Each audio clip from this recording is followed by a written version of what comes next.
लेकिन ठाकुर जी जब परीक्षा लेने पे आते हैं तो बंधु अति कर देते हैं कई बार।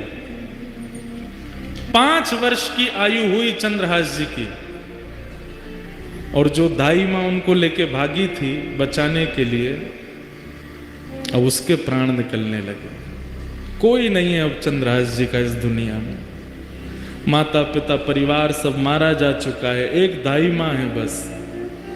और अनजान नगर सब दासी पुत्र समझते हैं इनको। चंद्रहास जी गए अपनी मां के पास, दाई मां के पास, तो देखा बिस्तर पर पड़ी, बुखार चढ़ रहा है। सिर दबाने लगे, मां आपको क्या हुआ?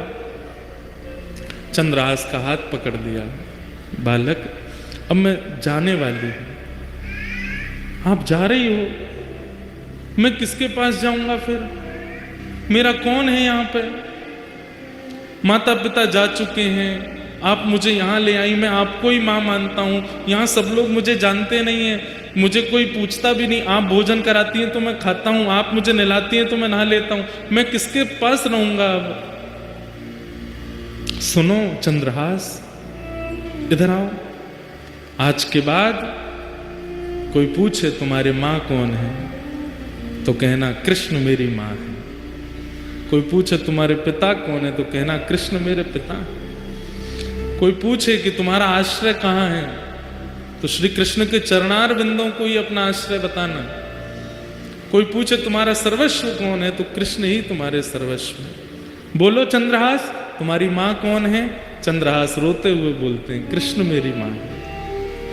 जानते भी नहीं है कृष्ण है कौन, बस मां समझा रही है। कौन है तुम्हारी मां? कृष्ण मेरी मां। तुम्हारे पिता कौन है? कृष्ण मेरे पिता। तुम्हारे सर्वस्व कौन है? कृष्ण मेरे सर्वस्व। और यही कृष्ण मेरे सर्वस्व, कृष्ण मेरे सर्वस्व कहते कहते कहते दाई मां ने भी प्राण त्याग दिए।